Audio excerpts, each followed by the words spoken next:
મિર્ચી morning. સુરતમાં એક સોના ચાંદીના વેપારીએ શાકભાજી વેચવાનું શરૂ કર્યું.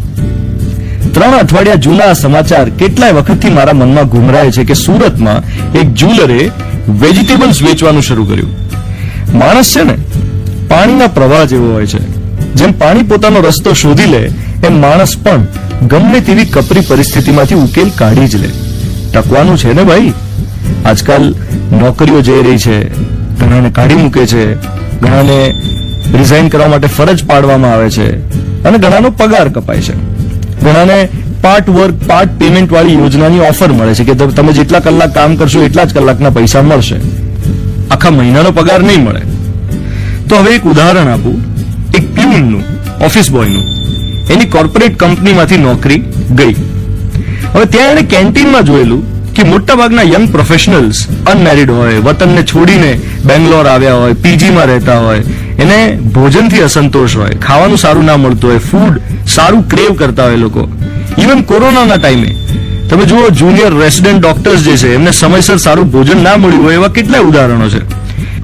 હવે આ ઓફિસ બોય છોકરાએ ટિફિન સર્વિસ શરૂ કરી અને તરત જ ઉપડી, ચાલી ગયો એનો ધંધો. ટાઈમિંગ.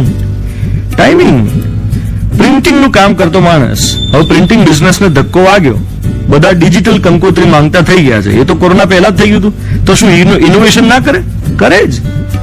દરેક ધંધામાં કોઈને કોઈ સેટબેક આવે એટલે ઇનોવેશન કરવું જ પડે. તો 3 મહિના અહીંયા બિઝનેસ બંધ રહ્યા છે તો માણસ કંઈક નવું તો કરશે જ, રસ્તો તો શોધશે જ.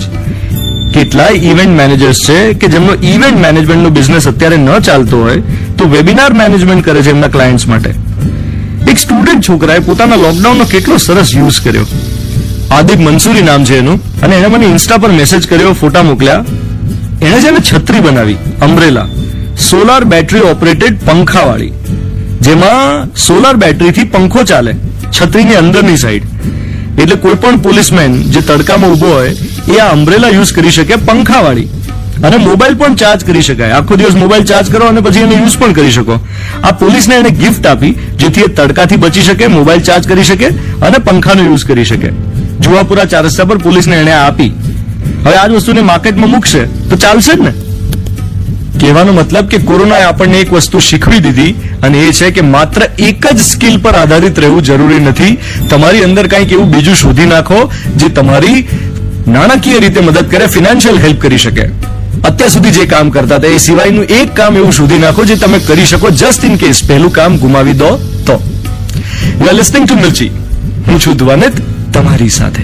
Good morning my dear.